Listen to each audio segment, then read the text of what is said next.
They are called Aviation Watch's E6P bezels or conversion calculator ruler watches.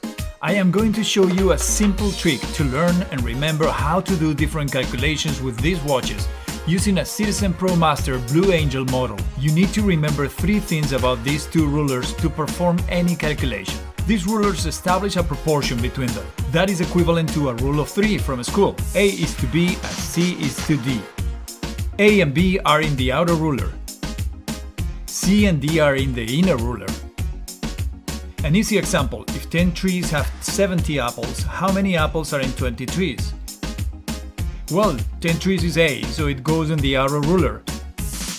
20 trees is C, and we align it on the inner ruler below A. We then look for the result. Look for B, 70 apples in the outer ruler. The result is D, that it is, you got it, in the inner ruler right below B.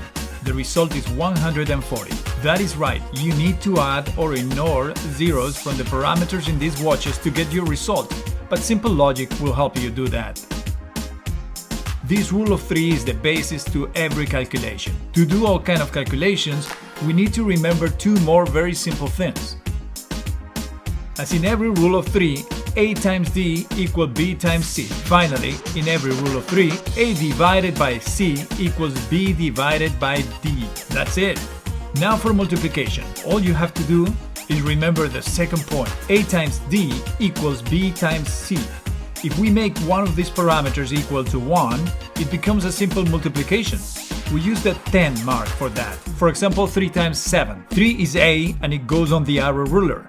We need to put that over 10, so we are making C equal to 1. D equals 7, so we look for that number in the inner ruler, and right above we find our result B, that is 21. If you want a division, remember the third point of the rule of three. A divided by C equals B divided by D. To divide, all we have to do is make D equal to 1. For example, let's divide 18 by 6. A is 18, so it goes in the outer ruler. C is 6, so it goes in the inner ruler below A. And because D is 1, we look for the number 10 in the inner ruler to find the result right above it in the outer ruler. 30, which is really 3 in this case. Rule of threes are behind many calculations. The expected climbing or descent rate in a plane, the fuel consumption in any vehicle, or the space, distance and time calculations. So now you can perform any of those with your watch in seconds.